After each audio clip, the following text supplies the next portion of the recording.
नमस्कार दोस्तों, कैसे हैं आप लोग। स्वागत है आपका मेरे चैनल यूपीएससी टीवी में। आज हम आपके बीच रवि कुमार त्याग जी की कॉपी का अगला आंसर लेकर आए हैं। पहले के 18 आंसर मैंने अपने कॉपी में डाल दिए हैं, ये देखिए। और अब जो है ये उनका 19वां क्वेश्चन है, उसका आंसर है।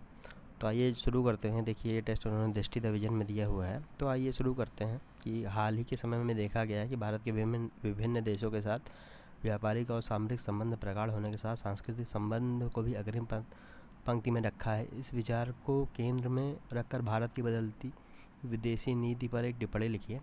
अब देखिए दोस्तों, ये जो क्वेश्चन है ये अगर आप जोड़ेंगे तो पहले के क्वेश्चन से जुड़ता है।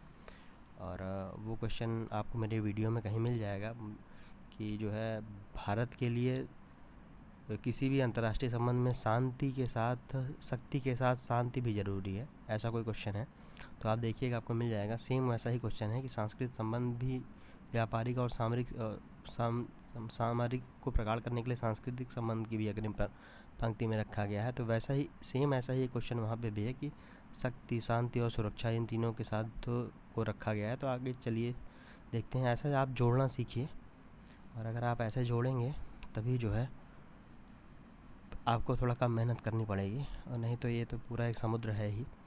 तो हाल के समय में देखा गया है कि विभिन्न देशों के साथ व्यापारिक सामरिक संबंध के साथ सांस्कृतिक संबंध को भी अग्रिम पंक्ति में रखा गया है। तो सांस्कृतिक संबंध को जैसे आप शांति से जोड़ सकते हैं, ठीक है। सामरिक संबंध को आप सुरक्षा से जोड़ सकते हैं, शक्ति से जोड़ सकते हैं। व्यापारिक संबंध को भी आप ऐसे ही जोड़ सकते हैं। तो इस तरह आप जोड़िए। आइए अब ज़्यादा देर न करते हुए शुरू करते हैं। रुक जाइए, एक बार इसे हटा लिया जाए। हाँ दोस्तों, अब शुरू करते हैं कि हाल के वर्षों में कई उदाहरण जैसे अंतर्राष्ट्रीय योग दिवस का शुभारंभ हो या आयुर्वेद का प्रचार, भारत में विदेशी नीति में सांस्कृतिक घटकों का प्रयोग अधिकता में शुरू किया गया है। इस संदर्भ में भारतीय विदेश नीति के निम्न रुझान दिखाई पड़ते हैं।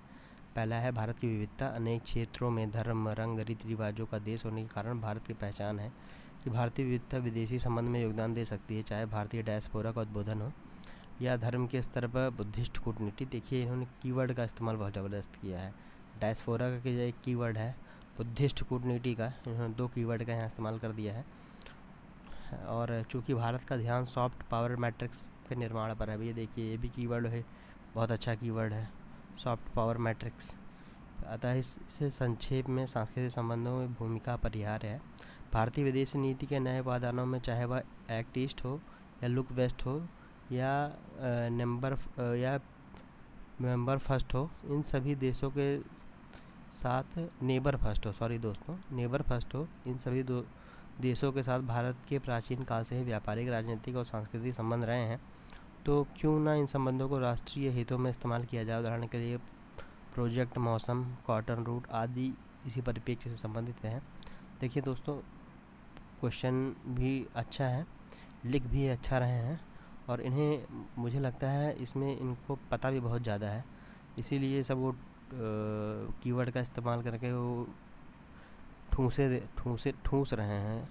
तो ये पॉइंट में भी लिख सकते थे, लेकिन हालांकि इनके पास कीवर्ड बहुत हैं और उदाहरण भी हैं, तो इसलिए ये बहुत अच्छा भी लग रहा है पढ़ने में। तो चलिए आगे देखते हैं।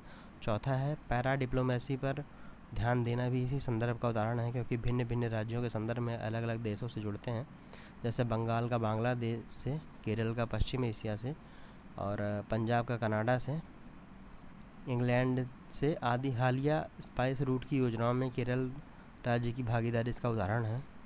और पांचवा है प्रधानमंत्री की हालिया योजनाओं में भी यही बात झलकती है। प्रधानमंत्री का श्रीलंका से अनुराधापुरम में भाषण हो या अमेरिकी ऑस्ट्रेलिया में डायस्पोरा को भाषण या यूएन में योग के प्रति ध्यान, इसी सांस्कृतिक प्रसार की पुष्टि करते हैं। अब देखिए करंट से भी जोड़ना चालू कर दिए हैं। इस प्रकार बदलते समय में सॉफ्ट पावर एक महत्वपूर्ण ताकत के रूप में सांस्कृतिक संबंधों का प्रयोग कर भारत ने राष्ट्रीय हित साधने का अद्भुत प्रयास किया है। इन्होंने कई जगह कीवर्ड्स का भी प्रयोग किया है। सॉफ्ट पावर देखिए ये ले आए हैं, और करंट से भी जोड़ा है। तो इस हिसाब से 200 नंबर का तो इनका क्वेश्चन है, और ये जो है 200 वर्ड्स में इनको लिखना है। सॉरी दोस्तों, 12.5 नंबर का क्वेश्चन है। तो इस हिसाब से मुझे इसमें इनको 12.5 में से 6 या 7 नंबर मिल जाने चाहिए। आपको इनका आंसर कैसा लगा कमेंट सेक्शन में बताना मत भूलिएगा। धन्यवाद दोस्तों।